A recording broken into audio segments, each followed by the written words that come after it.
Tone, kid. Watch it. The flight attendant's breath hitched, face purple. 10-year-old Keon, silver unaccompanied minor tag gleaming, just wanted juice. Apple, like the menu said. Confusion clouded his eyes. The attendant saw sass where there was only innocence. A lesson needed teaching. What he didn't see, what fueled my rage from 3B, was the quiet strength in that kid's soft voice, or the careful notes I was already taking. They thought they were silencing a child. Jokes on them. Keon's kindness was a slow burn, and they had no idea how her quiet kindness will change everything. Nor could he know the boy's father was a former military strategist. The flight attendant thought he was asserting control. In reality, he was about to trigger his own complete dismantlement. You must join our channel and hit subscribe, because only those who believe no black child should be punched into silence will do it before this story begins. Watch your tone.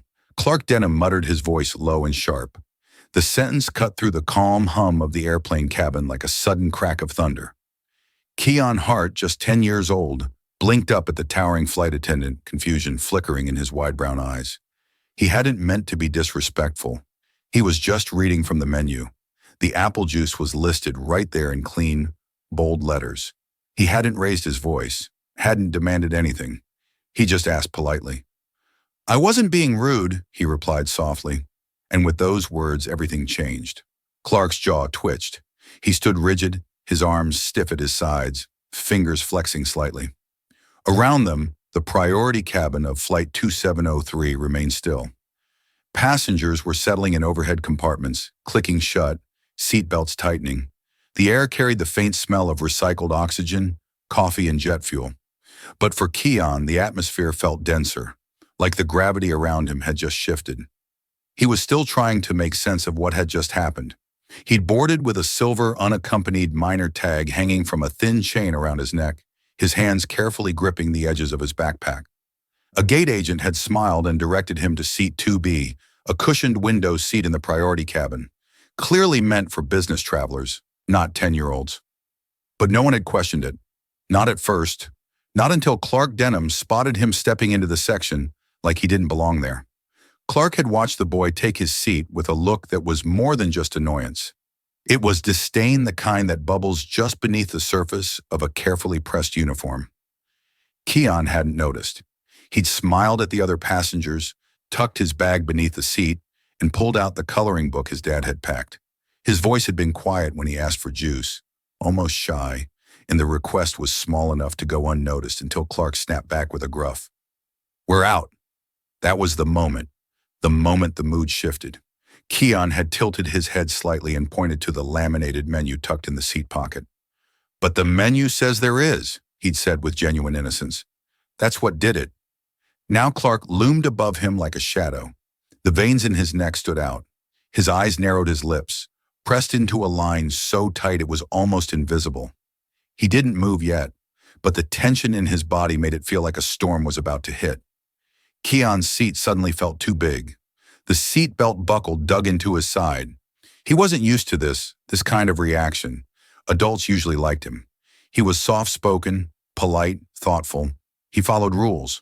His mom had told him to be extra polite during the flight, especially because he was traveling alone. "Just smile, be kind, and say please and thank you," she'd said. He'd done exactly that.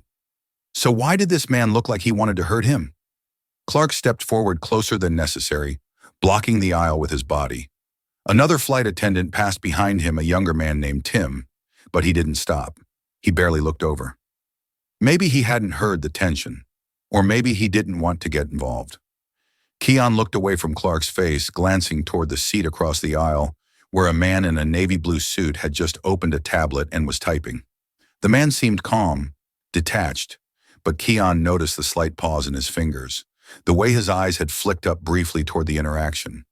He was watching quietly, measuring. The engines roared to life beneath them, a gentle vibration rumbling through the floor.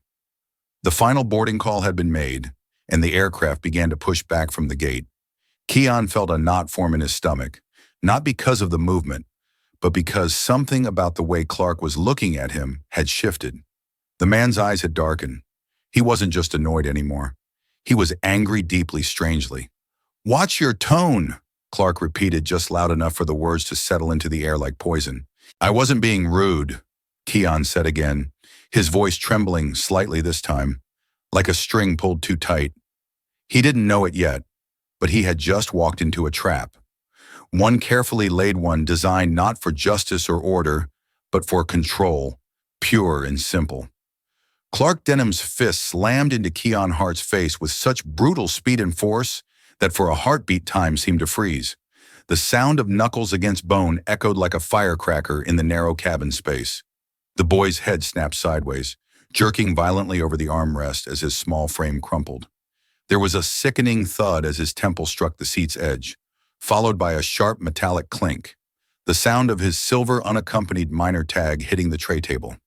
Then silence, thick and stunned. Keon didn't scream. He couldn't. Just a small, broken whimper escaped his lips, barely audible over the gasps rising from passengers nearby. His face was already swelling, his jaw unnaturally skewed, and thin streams of blood ran from the corner of his mouth, soaking into his shirt and the side of the seat cushion.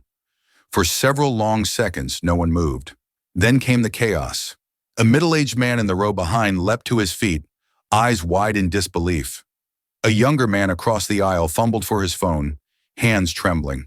An elderly passenger clutched her chest and whispered a prayer, but the figure who stood out most was the one in row 1. A tall man in a navy blue tailored suit, clean-shaven, composed, and utterly still.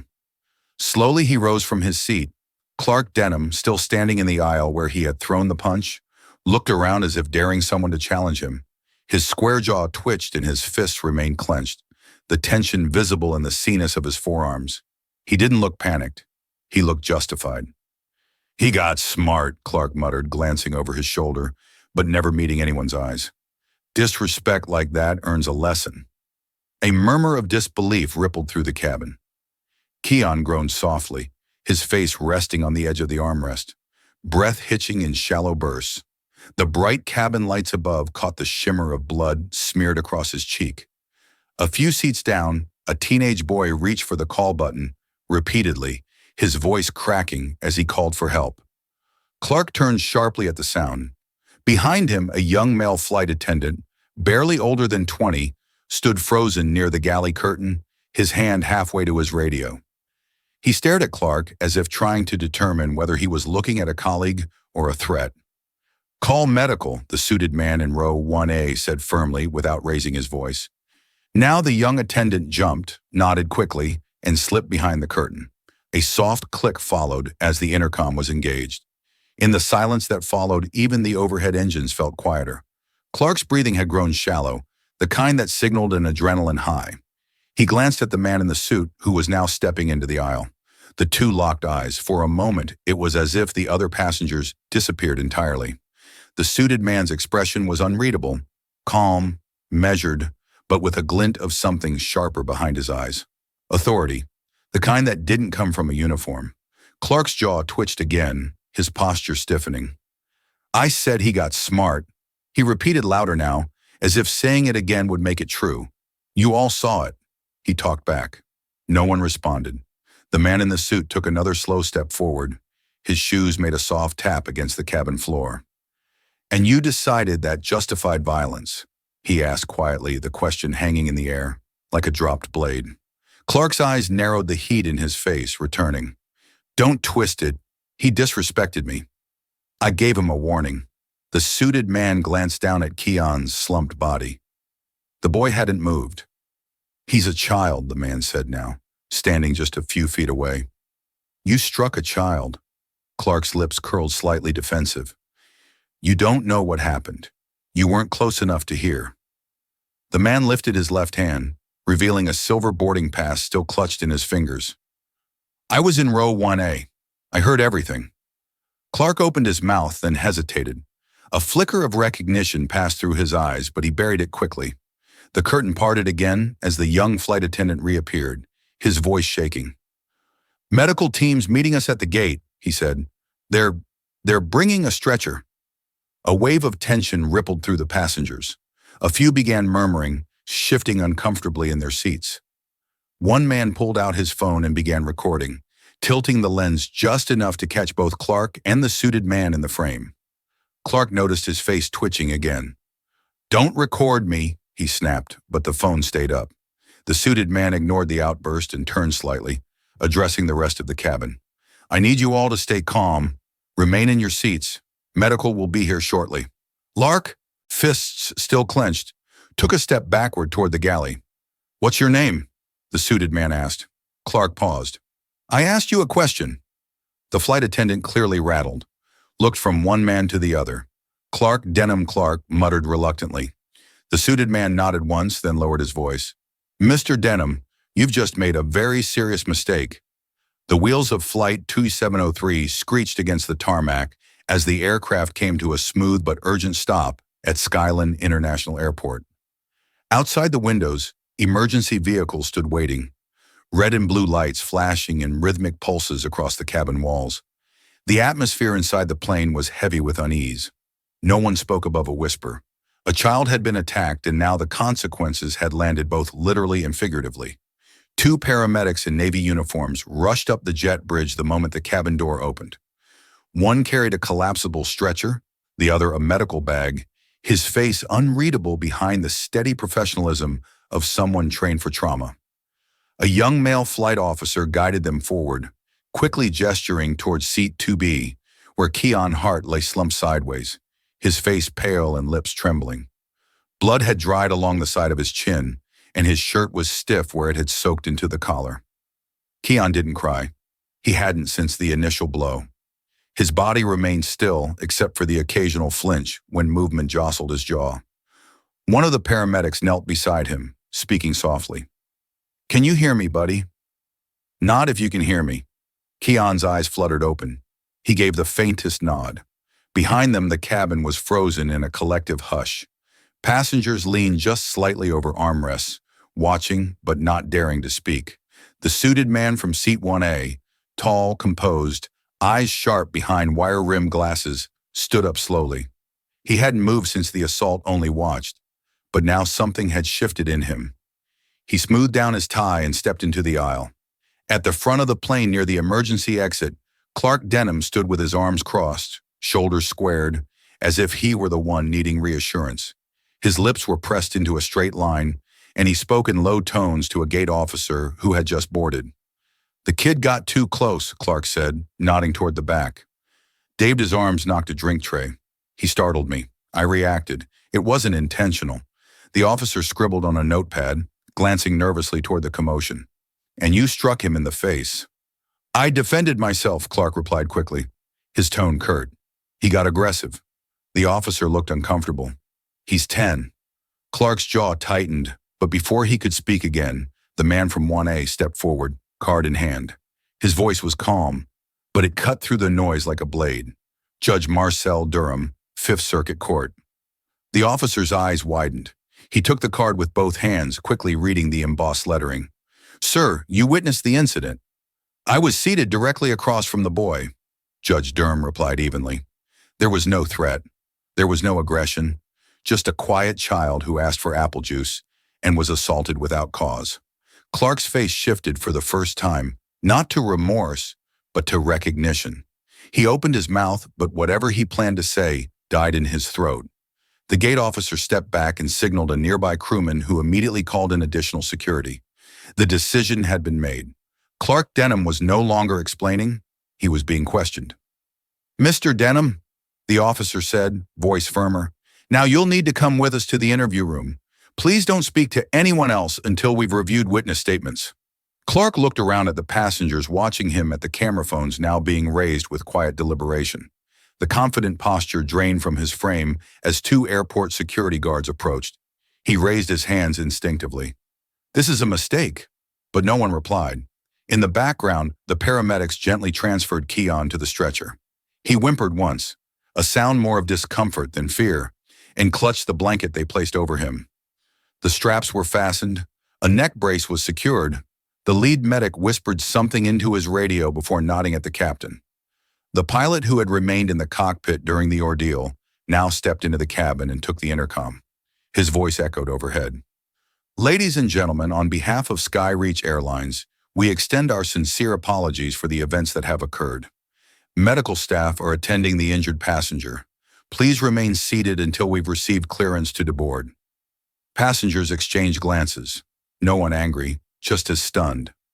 Word of the incident was already traveling down the private pilot networks, reaching terminals, control towers, and internal departments. The story was unfolding in real time faster than anyone could contain it. As Keon was wheeled down the Jet Bridge airport, cameras flicked silently overhead. A small group of reporters had gathered at the bottom, tipped off by a medic who recognized Judge Durham on the flight manifest. Keon's arrival was met with camera flashes, though the paramedics blocked the view with practiced precision. 2 hours later at Skyland Memorial Hospital, the double doors to the emergency wing burst open. Marcus Hart stepped inside, his face shadowed with panic. He wore a black button-down shirt, sleeves rolled up, and his pace was unbroken as he passed the front desk. "My son, Keon Hart, he was just brought in from a flight. I'm his father." The receptionist pointed down the hallway. "Room 3B, sir. Trauma observation." Marcus didn't thank her. He moved like a man chasing time. Inside the room, Keon lay beneath a light blue hospital sheet, V dripped in one arm jaw, encased in a stabilizing wrap. A young male nurse adjusted the heart monitor while glancing over notes. When Marcus entered, he froze mid-step. The sight of his son, bloodied, swollen, silent, hit him like a body blow.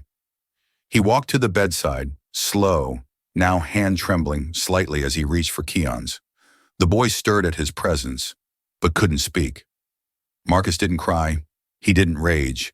He leaned close, brushing back a stray curl from Keon's forehead. Then, in a low, cold voice, he asked the only question that mattered. "Who did this to my boy?" Clark Denham sat rigidly in the cold metal chair of the private security room at Skyland Airport, his arms crossed tightly over his chest. The room was small, sterile with dull gray walls and a single frosted window that gave the illusion of privacy. Fluorescent lights buzzed overhead, casting a pale sheen across the table between him and the two internal airline investigators seated across from him. One was stocky balding and wore a navy vest with a Skyreach emblem stitched to the left breast. The other was younger, slimmer with wire-rimmed glasses and a clipboard that rarely left his hand. "We just need your statement," the balding investigator said, his voice even but tinged with urgency. "Tell us exactly what happened from your point of view." Clark leaned back in his chair and gave a short, irritated breath. "I want a union rep before I say anything else," he snapped. The younger investigator adjusted his glasses. "That's your right. But we still need to understand what led to the incident. From what we've been told, the boy Clark cut him off." "That boy got physical first," he said firmly. He waved his arms too close to my face. I acted on instinct. Anyone would have. He sat up straighter, placing both hands on the table as if to ground himself in authority. "People don't understand what it's like in the air. Passengers get agitated. Kids can be unpredictable. The injury, whatever it was, probably came from him falling into the armrest, not from me." There was silence for a moment. The younger investigator scribbled something down. The older one tilted his head slightly. "You're saying you didn't hit him?" he asked. "I'm saying people overreact when they see blood," Clark replied. "And if you're trying to pin this on me without hearing my side, you're making a mistake." What Clark didn't know was that the mistake had already been made and documented. In a conference room just 2 floors above, a supervisor was watching a video on a passenger's phone. It was silent except for the ambient cabin noise, but the images were crystal clear. From the moment Keon asked about the apple juice to the sudden brutal strike that snapped his head sideways, it was all there. A man in seat 1C had captured everything from across the aisle, holding his phone low and steady, barely blinking during the confrontation. The footage had already been forwarded to 2 local news stations, and more critically to Judge Marcel Durham's personal aide. The judge had wasted no time. He'd viewed the footage twice and passed it directly to airport security. That video was now evidence. In Sky Memorial Hospital's pediatric wing, Marcus Hart sat in a stiff-backed chair, his eyes fixed on the same footage playing on his phone. The room smelled of antiseptic and linoleum. Keon lay unconscious in the hospital bed beside him, his head swathed in gauze. a soft monitor beeping steadily with every breath he took. A trace of dried blood still marked the edge of the boy's mouth. Marcus hadn't moved for nearly an hour. He just watched, rewound, watched again. Every time the frame froze on Clark's fist, tightening just before impact, Marcus's jaw clenched tighter. The former strategist was known for his calm under pressure. Haven Corp had once trusted him to coordinate multinational deployments, crisis containment, and fail safes that protected lives across continents. But right now, none of that mattered. None of it could undo the sight of his 10-year-old son crumpling beneath the weight of a stranger's anger. A nurse stepped in quietly, holding a clipboard. "Mr. Hart," he said gently, "the doctors are reviewing the scans now. We'll know more about the fractures soon." Marcus didn't turn his head. "Thank you," he murmured. Then, as if speaking more to himself than the nurse, he whispered, "He chose the wrong boy." He rose slowly from the chair and walked to the window overlooking the parking lot. Outside, the sun was beginning to set behind the terminal towers. He pressed his palm against the glass. His mind wasn't racing. It was sharpening. This wasn't just about a punch. It was about what had allowed the punch to happen. A man like Clark didn't snap in a vacuum. Downstairs, Clark Denham remained unaware of the gathering storm. His attorney hadn't arrived yet. He was growing frustrated. The investigator's silence made him uneasy. He leaned forward. "If you've got something to show me, then show it," he challenged, trying to reclaim control of the room. The older investigator exchanged a glance with his colleague, then reached into a folder and slid a still frame across the table. It was grainy but unmistakable. Clark's arm, extended fist, clenched the boy's head, beginning to recoil. Clark blinked, his mouth opened slightly, but no words came out. "We're done here," the older investigator said. "You'll be escorted to holding for now. A representative will meet you there." As Clark was led out of the room by two security guards, his steps no longer carried the weight of confidence they dragged. Somewhere in the building, a copy of that same footage was being reviewed by legal counsel public relations and the airline's crisis team. The chain reaction had begun. Marcus stood by Keon's bedside again. The boy stirred slightly, his hand twitching against the blanket. Marcus took it gently in his own. A sharp knock came at the door. "Mr. Hart," a man said, poking his head in. "It was a hospital liaison. There's been some movement on the investigation. We thought you'd want to know." Marcus turned slowly, his voice. "Even I want names, records. Every person who signed off on that man's employment, I want it all." The liaison hesitated. "We're working on it, sir." "Work faster," Marcus said. He looked down at his son one more time. His tone softened, but the fire beneath it remained. "He chose the wrong boy," Marcus muttered under his breath. Clark Denham's name was now permanently etched in Marcus's mind. The crowd outside the Skyland Federal Courthouse shifted restlessly as reporters held their microphones high, cameras whirring beneath the gray morning sky. Judge Marcel Durham stepped up to the podium with a measured calm that silenced even the most aggressive press.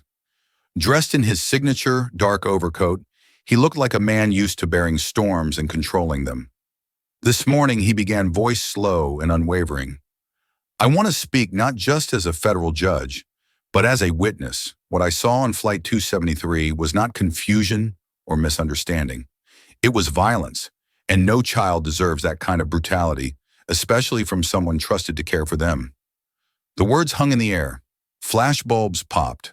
Some reporters lowered their microphones, taken aback by the gravity in his tone. Durham didn't linger. With a short nod to the beau beside him, he stepped down from the podium and walked briskly back inside the courthouse, avoiding questions. The message had been delivered. The nation had heard it.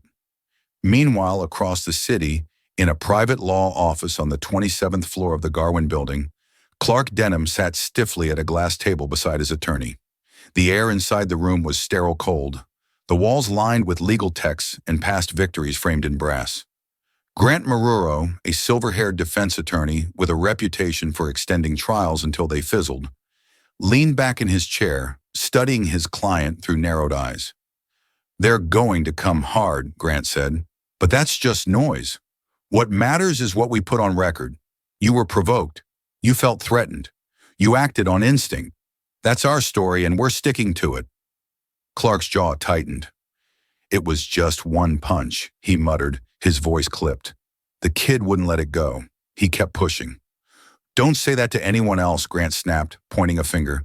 You're not the victim here. Not publicly. You're the man caught in a situation gone sideways. Say too much and they'll twist it. As Clark nodded, something flickered in his eyes. Not remorse, but annoyance. He didn't believe he had done anything wrong, that more than anything would become his undoing.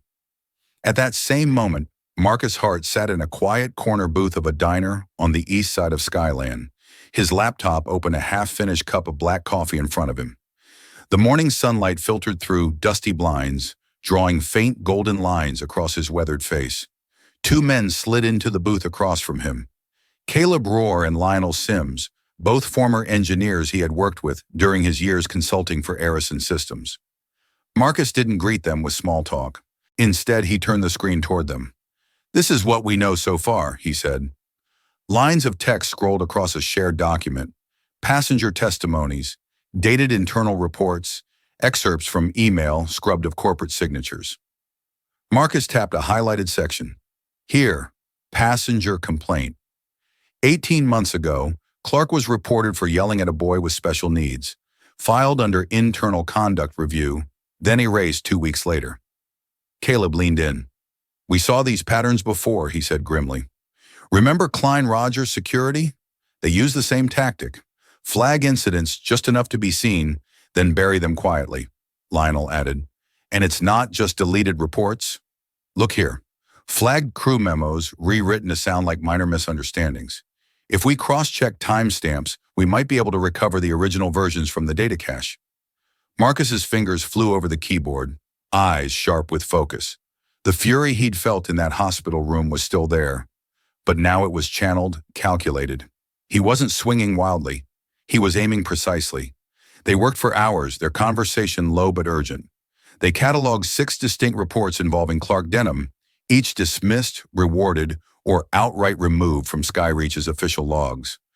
One involved a verbal threat toward a junior attendant, another a shouted tirade at an elderly passenger over a seating mix-up. Each had been explained away as training challenges or miscommunication. Marcus sat back, rubbing his chin. They knew. They always knew, he said. Then he reached into his coat pocket and pulled out a slim black flash drive, placing it on the table. Everything we've built, copy it, encrypt it, then send one to Durham's aide. I've already cleared the channel. Is this enough? Caleb asked. It's enough to start a fire, Marcus said. That evening, under dim fluorescent lights inside Judge Durham's private chambers, Marcus handed him a manila folder. It was thick, heavy, with printed evidence. Durham opened it without a word, his eyes scanning each page with practiced precision. A silence stretched between them, filled only by the rustle of paper. This is more than misconduct, Durham finally said. This is a system designed to cover itself. Marcus nodded once. This wasn't a moment of rage, he said, voice low but steady. This was a pattern waiting to explode, and the fuse had finally reached the charge. The moment the courtroom doors closed behind him, Clark Denham realized how deeply he was sinking. He sat stiffly in the pristine leather chair inside his attorney's downtown office, a space that smelled of polished wood, old money, and quiet desperation. The blinds were half drawn, slicing the morning sunlight into jagged bars that fell across the sleek conference table. Clark stared at the floor jaw clenched tight. Across from him, Grant Marrero adjusted his cufflinks, his voice even, but carrying the weight of strategy. You were provoked. You acted instinctively. You feared for your safety, Grant repeated, tapping a folder on the table. That's the only path we take forward. Clark nodded slowly, but his knuckles whitened around the edge of his chair. The confident nod was a mask. Inside, panic was blooming fast, flooding every thought with doubt. He had believed foolishly that this would all blow over. A kid with a smart mouth, a quick reaction. It should have ended with a write-up, maybe a reprimand, not with paramedics, media, firestorms, and federal judges involved. They've already labeled you, Grant added, flipping open the folder to reveal a printed headline. The punching attendant goes viral. Below the headline was a still image pulled from the video. Clark's fist mid-swing the boy's face moments before impact. This is what we're up against. Clark didn't respond. His gaze lingered on the image. The child's face haunted him, not because he regretted it, but because he hadn't seen it coming. Not the reaction, not the backlash, not the flood of fury that followed. Grant continued, voice clipped and precise. Sky Reach issued a carefully worded statement. They're not condemning you, but they're not protecting you either. They're buying time, waiting to see how deep this goes. Clark blinked hard, shaking his head as if trying to expel the noise from his mind. It was just a hit, he muttered. One punch. I didn't even mean to. That's not the narrative anymore, Grant interrupted, leaning forward, eyes sharp. You're not facing the airline's HR department. You're facing a judge with federal power, a national audience, and a father who knows how to weaponize truth. Clark's eyes narrowed. The father, Marcus Hart. His voice was low, bitter. Who is he? Grant slid another folder across the table. Former operations strategist for Haven Corp and defense sector, global logistics, psychological operations systems disruption. He doesn't scream. He doesn't protest. He dismantles. Clark felt a chill crawl down his spine. Right now, Marcus Hart isn't pacing a hospital floor worrying. Grant said he's planning mapping, gathering leverage. Clark stood abruptly and walked to the tall windows, staring down at the city traffic. Then what do? We get ahead of it, Grant replied. You authorize a counter-Ute defamation, emotional distress. Say you were painted as a monster unfairly. We put Keon's family on the defensive. Clark hesitated. You really think a jury will believe I hit a kid in self-defense? Grant stood now, too, buttoning his coat. They don't have to believe it completely. They just have to doubt enough of it to soften the blow. But across the city, Marcus Hart was playing a far different game.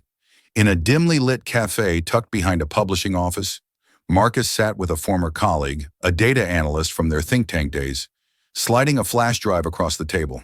Encrypted, Marcus said. Audio logs, dated reports, incident transcripts. Clark Denham's trail of misconduct didn't begin on Flight 2703. The analyst, a lean man with close-cropped hair and a focused stare, nodded once. We'll leak it in stages to the right outlet. Use the independent network, Marcus said. They're the only ones who don't bury stories under corporate pressure. The analyst pocketed the drive. You're not playing defense. I never was. Marcus left the cafe and stepped into the quiet evening, dialing another number as he walked. Is Dr. Rennick available? He asked. Tell him Marcus Hart is ready to move forward. Yes, forensic facial trauma. I need expert testimony on record. That same night, an anonymous complaint was filed with the National Aviation Conduct Board. It was meticulous, factual, professional, and irrefutable. Judge Marcel Durham was named as a corroborating witness. Inside the Skyreach headquarters, panic began to trickle upward. Not from the public, not from the media, but from within. Someone had begun pulling thread after thread, and now the seams were tearing. Back at the legal office, Grant briefed Clark one last time before dismissing him. We control the story, Clark. We stick to the message. But even as he spoke, his phone vibrated with a new headline. Former Skyreach employee speaks out. Clark was always looking to prove a point. Clark saw the headline, his stomach twisting. They're painting me like a predator. Grant hesitated for a fraction of a second too long before replying. You're not facing a PR problem, he said at last, lowering the phone slowly onto the table. His voice was quiet now, almost defeated. You're facing a father who knows how systems break and how to make them collapse. The sealed envelope slid across the table with a whisper, landing squarely in front of Marcus's heart. He didn't touch it at first. He just stared, his fingers laced tightly together, jaw set hard enough to hurt. Across from him sat a lean man in his early 40s with ash-gray stubble on his chin and lines carved deep into his forehead. Jason read former lead attendant at Skyreach. His eyes didn't waver. I kept it all these years, Jason said quietly. Didn't know if I'd ever use it. But when I saw what he did to your son, I couldn't stay silent. Marcus opened the envelope, slowly sliding out a thin stack of crisp papers. At the top, a bold heading passenger misconduct complaint. 2018 transatlantic flight SR-47 and 8. Beneath it, in tight handwriting, a parent had detailed how their son, another unaccompanied minor, had been struck across the shoulder with a tray edge by flight attendant Clark Denham after asking for help. The boy had cried the entire flight.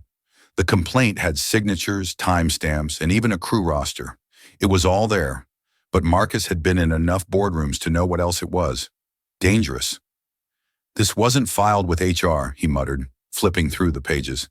This was buried. Jason nodded, eyes heavy with guilt. We were told it was handled internally. Next thing I knew, the family got a travel voucher and stopped pressing, but Clark bragged about it for weeks. Said, sometimes kids needed a reminder to stay quiet. Marcus's grip on the document tightened. The sterile lights above flickered faintly, casting long shadows on the conference table. How many others? He asked. At least 3 more incidents I personally witnessed. Verbal abuse threats. Never on paper, though. He was smart about that. Jason looked away. But this one I printed and kept just in case. Marcus rose slowly from his chair, sliding the paper back into the envelope with deliberate care. You've done the right thing now, he said, and I promise you this won't disappear. The door to the private lounge opened just enough for Marcus to see the dusk settling over Skyland City through the wide airport windows. The glow of runway lights flickered beyond the glass like silent signals, blinking in anticipation. Outside, as Marcus walked back to his car, he called Judge Durham. I need to meet urgently. There's something you need to see. Later that evening, in the dim warmth of the judge's study, the 2 men reviewed the sealed statement line by line. The room was quiet except for the soft ticking of an antique clock on the mantel and the occasional hum of traffic beyond the window. Durham leaned back in his chair, brows furrowed. This predates Keon's case by 5 years. It confirms this wasn't an isolated breakdown. It was a pattern, and a pattern the airline helped suppress, Marcus added. His voice was low sharp. They buried this, which means someone high up signed off on it. Durham tapped a pen against his notebook. The problem isn't just Clark anymore. It's the structure that allowed him to keep hurting children without consequences. Marcus nodded slowly, his thoughts already racing ahead. Then it's time we show the structure. It's not untouchable. Over the next several days, Marcus contacted 2 former engineers he'd worked with years ago, both now contractors with data clearance for the airline's back-end systems. Through encrypted channels, they helped him retrieve fragments of past employee complaints flags buried in old databases, most labeled closed without cause. He pieced together a quiet map of rot. Clark's name kept surfacing adjacent to incidents that were never followed through. One internal note read, reported as temperamental but essential to crew balance. Another handled via informal talk. Issue not escalated. Marcus stared at the screen, the cursor blinking like a metronome of rage. That night back at the hospital, Keon sat propped in bed watching a cartoon with the sound off. A thick bandage still ran across his jawline, and even the smallest smile made him wuss. He hadn't spoken in days. Marcus sat beside him, one hand gently covering his son's. He'd promised Keon healing. Now he had to make good on the second part justice. As the trial date was set for 3 weeks out, Marcus worked in silence. He forwarded documents called former staff scheduled interviews. Behind every action was strategy. He was no longer just a father. He was a man at war with an institution. Late one night, he met Jason again in a quiet corner of a downtown cafe. Rain tapped at the windows like a slow drum beat, muffling the sounds outside. This doesn't stop with him, does it? Jason asked, his voice low. No, Marcus replied. Clark is just the door. What's behind it is bigger. Jason looked down at his coffee. You're going to take them all down, aren't you? Marcus didn't hesitate. I'm not fighting a man, he said. I'm fighting a whole culture, and I plan to win. If that moment made your blood boil and your heart ache, don't scroll. Subscribe and become a member, because letting violence go unchallenged means accepting it. The emails surfaced like a thunderclap. Late at night, just 3 days before the trial was set to begin, a whistleblower using the alias Cabin truth leaked a file of internal correspondence to 3 major news outlets. Within hours, the messages between Clark Denham and his direct supervisor began circulating online. The most damning line, one that would later be read aloud in court, was simple, chilling, and impossible to misinterpret. They always think they can talk back if they're young and entitled, especially that kind. It hit the public like a wave. By morning, protests had already begun forming outside Skyreach Airlines headquarters in downtown Skyland City. Men in suits stood nervously behind glass doors while chants echoed across the plaza. Signs bobbed above the crowd, not just to punch a pattern. Protect our kids and that kind, we know what you mean. Inside a quiet room on the 19th floor of the courthouse, Marcus Hart stood over a conference table cluttered with documents, statements, and still frames from the flight video. He didn't speak for a while, just stared at the paused image of Clark's fist midair, a fraction of a second before it connected with Keon's jaw. Behind him, a legal aide entered, carrying a file. "Mr. Hart, the court has accepted the whistleblower emails into evidence," the young man said, trying to mask the tremor in his voice. "And Clark Denham has been terminated. Skyreach made it official this morning." Marcus didn't smile. He didn't react. He simply gave a short nod and turned back to the image. "That won't stop his lawyer," he said flatly. "They'll pivot. Blame the airline. Call him a scapegoat." The aide hesitated. "You expected this?" "I planned for it." Elsewhere, Clark Denham sat stiffly beside his attorney, Grant Maruro, inside a dim, windowless legal chamber near the courthouse. He was dressed in a fresh navy suit, but his eyes were bloodshot. The termination had hit him hard. But it wasn't the loss of employment that disturbed him. It was the way the narrative had slipped out of his control. "They boxed us in," Clark muttered, running a trembling hand over his face. "Emails, witnesses, a judge, and that kid just sitting there milking the sympathy. I didn't mean to hit him like that. I mean, it wasn't." Grant cut him off with a raised hand. "Intent isn't the issue anymore, Clark. Optics are. You've officially been cast as the villain, and now the best defense we have is to paint the entire system as broken. You were a symptom, not the cause." Clark leaned back in his chair, his mouth a tight line, and if that fails, Grant didn't answer. On the morning of the trial, a crowd of reporters, activists, and silent onlookers gathered around the courthouse steps. Inside, tension wrapped every hallway like wire. Court officers paced the perimeter, and the media buzzed with predictions. In the lobby, Keon sat in a wheelchair, his face still bandaged his small frame, surrounded by quiet, unspoken support. Marcus crouched beside him, adjusting the boy's lap blanket. "You ready?" he asked gently. Keon gave a slight nod, his eyes heavy but calm. They entered the courtroom together. Judge Wilton Stokes presided seated behind a tall oak bench, his gray brows furrowed as he glanced over the pretrial briefs. Every seat was taken and toward the back, unnoticed by most.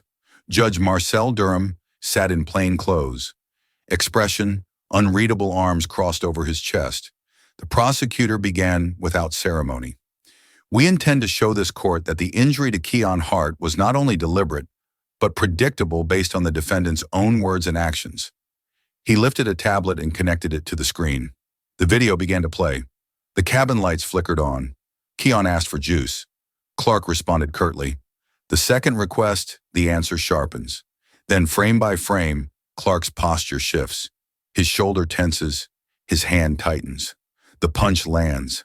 Gasps echoed as the room watched the moment in slow motion, not just once, but twice. The angle from the passenger's phone was clear, damning. And then the prosecutor paused the video. He let the still image hang in silence.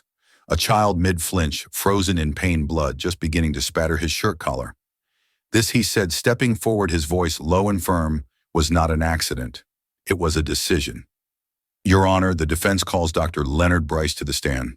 The courtroom stirred as a man in a dark pinstripe suit, mid-50s with silver-rimmed glasses and a self-assured posture, rose from the front row and walked calmly to the witness box.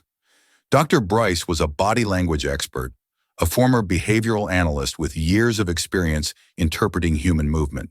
He had the demeanor of someone who believed his words carried more weight than the evidence itself. As he adjusted the microphone and cleared his throat, Marcus Hart didn't blink. He had expected this move, had studied Bryce's past testimonies in other high-profile cases, and he was ready. The defense attorney, Grant Maruro, paced deliberately in front of the jury. "Dr. Bryce," he began, You've reviewed the footage of the incident between flight attendant Clark Denham and the minor passenger. Correct. I have, Bryce said, voice smooth and measured multiple times from multiple angles. And based on your expert opinion, what did you observe in Mr. Denham's behavior? Bryce folded his hands, steepling his fingers. I observe signs of what we call pre-reflexive startle behavior. It's when someone is caught off guard and responds before conscious thought takes over. His shoulders flinch back, his arms move defensively, his face shows surprise. It's consistent with someone reacting out of fear. Fear of what Grant prompted. Bryce nodded. Of perceived physical aggression. The child's sudden movement could have been interpreted consciously or subconsciously as a threat. A low murmur rose from the gallery, quickly hushed by the judge. Marcus remained stone still. He could feel Keon shifting nervously beside him, his small frame tense beneath the oversized blazer he wore to court. Marcus gently placed a hand on his son's knee, not to calm him, but to remind him he wasn't alone. When the defense rested its case, the prosecutor, Mr. Holbrook, rose without ceremony. He didn't speak immediately. Instead, he wheeled a large monitor to the center of the courtroom and turned to the judge. Permission to play the footage one final time, Your Honor, this time with motion mapping overlay. The judge gave a nod and the screen came to life. Frame by frame, the jury watched Clark Denham turn toward Keon. Digital markers appeared on Clark's body, the slow flex of his shoulders, the tightening of his right hand into a fist, the shifting of weight from his left foot to his right. The moment before the punch was undeniable, calculated, measured. Pause it there, Holbrook said. The screen froze on the frame. Clark's fist inches from Keon's jaw, his knuckles pulled tight, jaw clenched, eyes narrowed. There was no flinch, no panic, only intent. My expert, Holbrook continued. Dr. Adrian Bell concluded that Mr. Denham displayed anticipatory aggression. He didn't react. He prepared, and this preparation began before the boy moved at all. Gasps echoed faintly. One juror covered his mouth, another leaned closer, but Holbrook wasn't finished. He turned toward Marcus and gave a small nod. Marcus gently leaned over and whispered to Keon, "Are you ready?" Keon nodded once, barely, then slowly stood. The entire courtroom turned as Keon, heart still healing, still fragile, stepped forward with the aid of a bailiff. His walk was careful, his mouth still held in a guarded position, but his eyes, those eyes, held strength. When he reached the witness box, he climbed the step and looked out over the sea of faces. He didn't flinch under the pressure. A child psychologist sat quietly at the end of the row, just in case he needed to be excused, but Keon didn't ask to leave. He was here for a reason. Mr. Holbrook stepped forward gently. Keon, he said softly, I'll only ask you 3 questions, that's all. If you need to stop at any time, just let me know. Is that okay? Keon nodded. First question. Did you touch or try to touch Mr. Denham before he hit you? Keon shook his head. No. Second, did you say anything threatening to him again? No. Holbrook took a breath. And third, what did he say to you right before he hit you? Keon's lips trembled, but he took his time. His hands gripped the wooden edge of the box. He blinked. One slow blink, then another. When he spoke, his voice cracked, but didn't waver. He said, "Let's see you talk now." The words rang through the room like the crack of thunder. You could hear the breath leave people's chests. Even the judge paused, looking up from his notes. The gallery sat in stunned silence. Clark, sitting at the defense table, lowered his eyes. His attorney looked pale. Marcus didn't move. He didn't have to. Keon had said what no footage could. He'd spoken through pain, through fear, and broken through the last defense wall. The judge cleared his throat, visibly moved.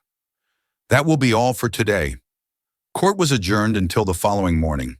The shuffle of papers and quiet footsteps filled the room as people stood still, shell-shocked from what they'd heard. Outside, the sun was beginning to set. Gold light spilled across the courthouse steps, casting long shadows on the stone. Marcus sat beside Keon on the wide marble bench, neither of them speaking for a moment. Then Marcus turned to his son. "You were brave today," he told him. Keon nodded slowly and looked toward the sunset. For the first time since the flight, he smiled just faintly. Felix Ray's name had not appeared on any of the pretrial witness lists. That alone was enough to send a ripple through the courtroom. As the bay opened the side door and the young man entered, the jurors shifted forward slightly in their seats. He was tall, lean, with a slight limp that was noticeable even before he reached the witness stand.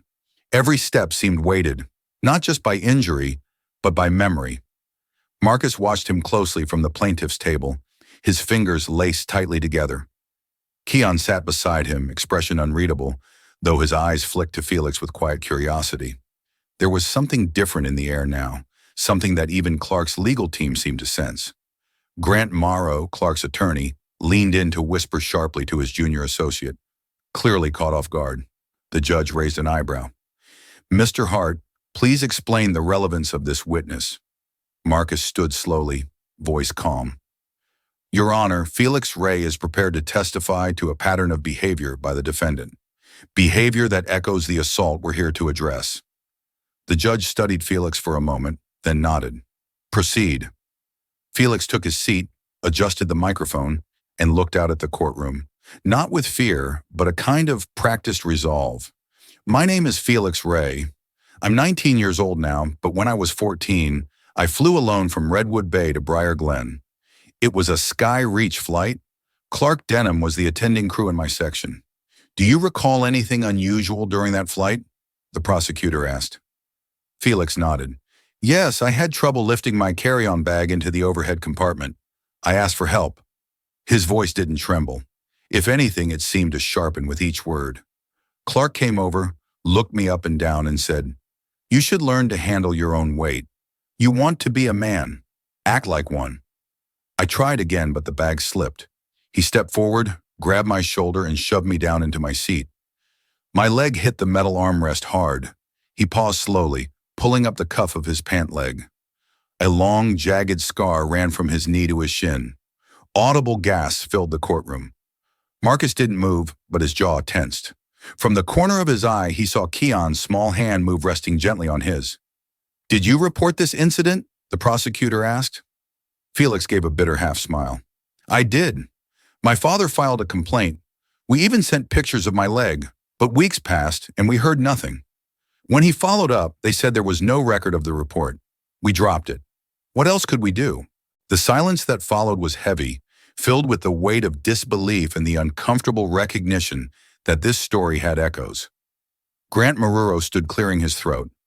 "Objection. This is anecdotal, prejudicial, sustained," the judge said mildly, then turned to Felix.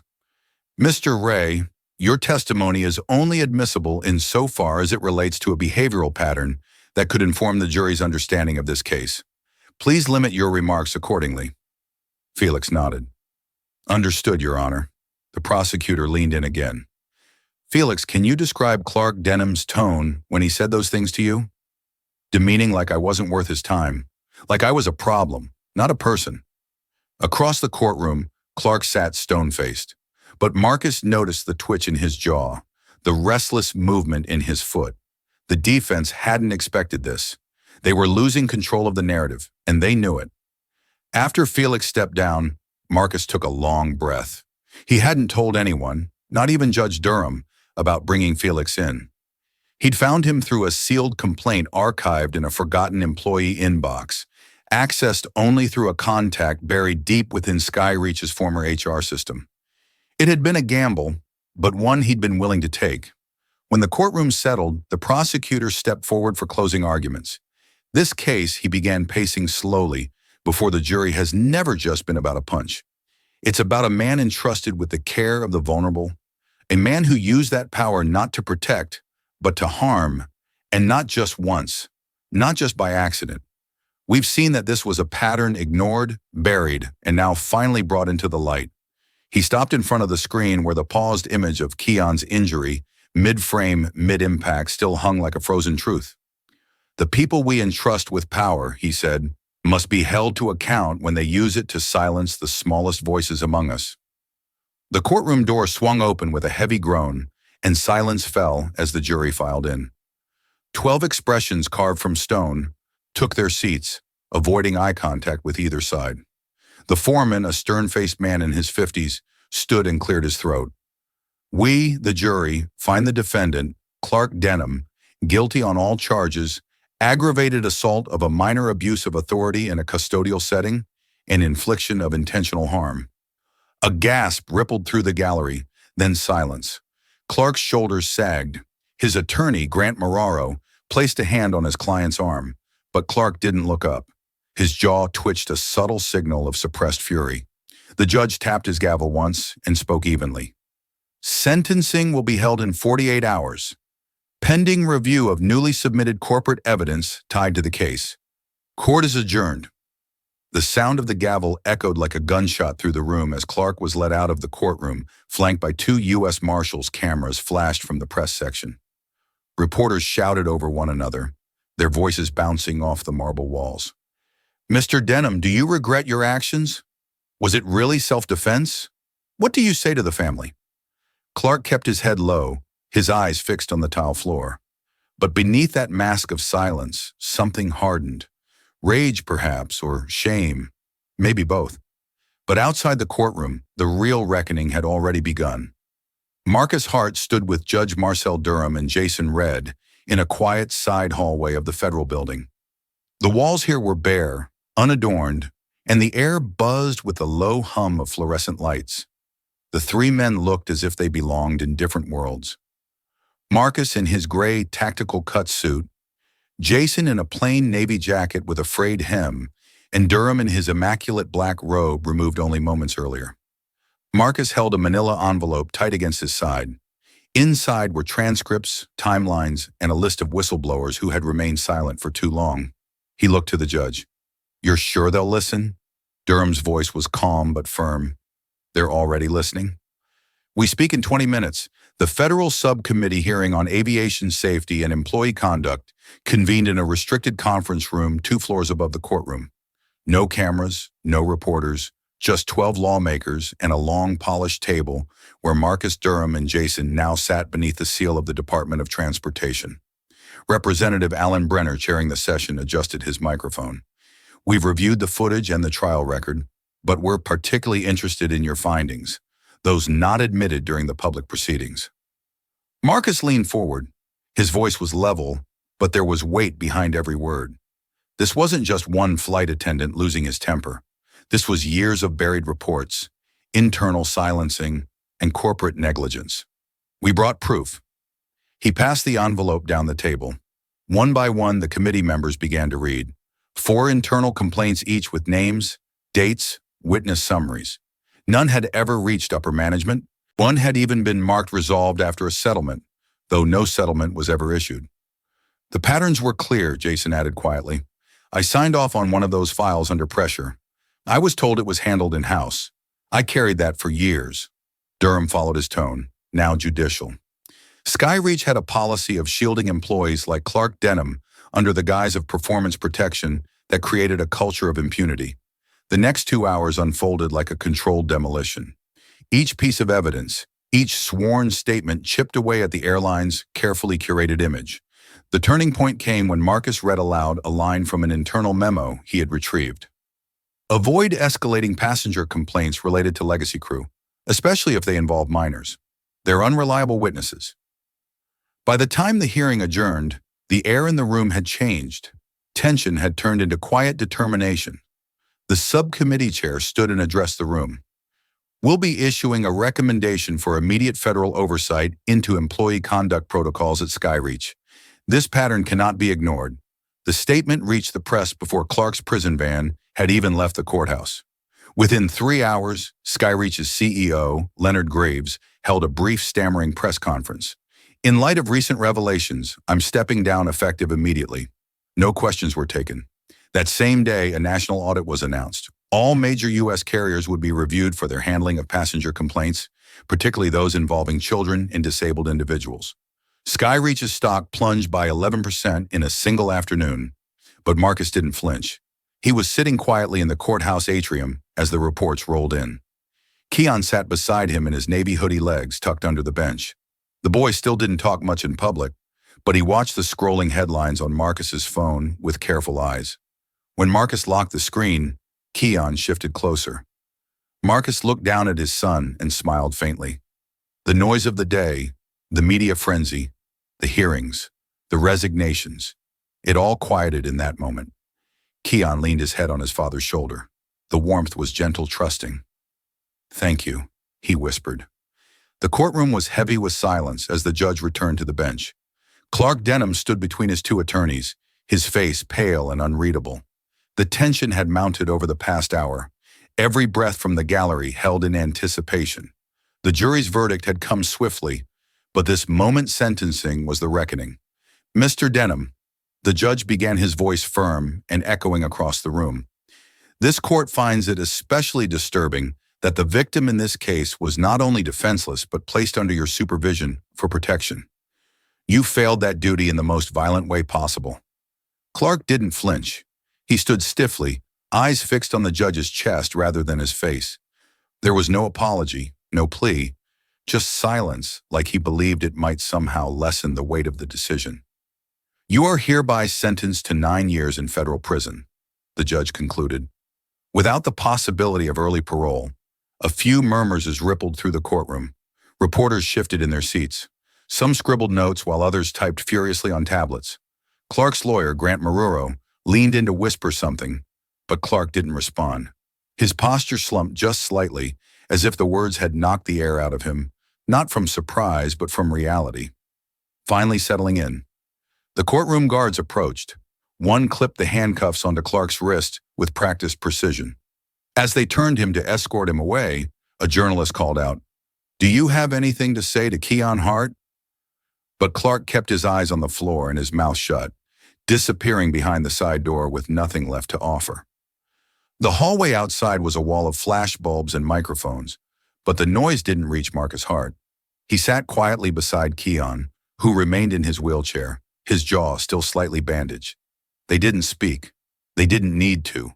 The judgment had landed, and yet Marcus knew this wasn't the end. It was only the first thread pulled from a tightly woven net. Back in Washington, the headlines pivoted fast. While Clark's appeal was filed that same afternoon, the coverage barely acknowledged it. Instead, all eyes turned to the larger story unfolding. Judge Marcel Durham had been appointed by the Transportation Ethics Committee to lead a new civilian oversight panel focused on passenger safety and employee accountability across all major airlines. His presence in the trial and his early testimony had caught the attention of policymakers. Now he was tasked with ensuring no child would ever again board a flight vulnerable to unchecked violence. Keon's name was spoken on the Senate floor. Lawmakers on both sides referenced his case when discussing new travel protections for minors. Images of his bloodied shirt and trembling posture had become a painful symbol of what needed to change. But with that visibility came responsibility, and Marcus didn't shy away. He received 3 separate invitations to participate in think tank discussions on travel trauma, all of which he turned down. But then came a private message through Judge Durham's office. A federal subcommittee wanted Marcus to consult directly on crafting a national policy for trauma-sensitive travel standards. He didn't answer immediately. He sat with the letter for a full evening, watching Keon sleep curled under a blanket at the far end of the couch. The boy twitched occasionally in his rest, but his breathing was steady, stronger. Marcus picked up the phone and dialed the number listed. When a voice answered, Marcus said only one thing. "I'll do it, but on one condition." The representative paused. "Yes, sir. All proceeds, stipends, any payments from my involvement." Marcus continued, his voice low but resolute. "Go to a scholarship fund. I want it named after my son, the Keon Hart Initiative for Protected Passages." The ribbon snapped clean with the press of silver scissors. Applause followed, brief, polite, not overwhelming, but enough to make Keon blink from the noise. He stood beside his father, hands folded neatly in front of him, the breeze tugging gently at the navy blue blazer Marcus had picked out that morning. It was 6 months to the day, 6 months since the flight, since the punch, since the silence. Now they stood beneath the curved glass awning of Terminal C just outside the entrance to Skyline Airport's new children's safe lounge. A brightly lit sanctuary decorated with soft colors, low shelves of books, plush seating, and walls covered in murals of flying kites in distant cities.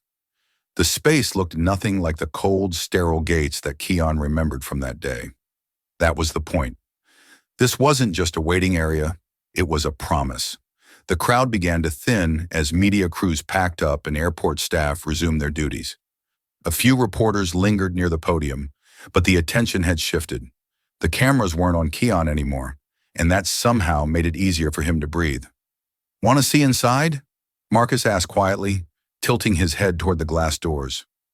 Keon nodded, then glanced at the sign above them. The Keon Hart Safe Lounge for every child who flies alone. His name in bold letters. It didn't feel real. Inside the space was warm and quiet. Gentle piano music played from hidden speakers. One wall had a mural of a boy launching a paper airplane into a sky that curved around the entire room. A pair of men in blue polos. The trauma response staff offered smiles but didn't speak. They let the moment unfold. Keon walked slowly past a low bookshelf, his fingers trailing along the spines. Every book had a small sticker on it. Donated by KH Initiative. Near the far corner, a playmat with wooden building blocks lay untouched. He paused, crouched, and started to stack them one by one. Marcus watched him for a while, arms crossed, but his stance soft. "You okay?" he asked gently. Keon nodded again, not looking up. "Yeah," he said then after a pause. "It's quieter here." That's the idea. There was a weight in Marcus's voice, not heavy with sadness, but with reflection. This wasn't just a lounge. It was the result of months of relentless advocacy meetings with legislators, partnerships with airport authorities, and hours spent reimagining what safety could look like for traveling children. Marcus hadn't done it alone, but he had led every step with the quiet fury of a father who refused to let the story end at justice. "I told my therapist something yesterday," Keon said, still focused on his tower of blocks. Marcus knelt beside him, meeting him at eye level. "What's that?" I said. "Even if I stutter a little, they still listen." Keon looked up, his eyes calm but steady. "That used to scare me talking. I mean, like maybe no one would wait long enough to hear what I meant." Marcus felt a tightness in his chest. "They hear you now?" he said. Keon shrugged slightly. "Even if they didn't, I think I'd still talk." From behind them, one of the lounge staff approached. "Mr. Hart, there's a news anchor outside. Who'd like a word?" "Just a quick question, if you're willing." Marcus glanced down at Keon, who gave a tiny nod. "Go," he whispered. "I'll stay right here."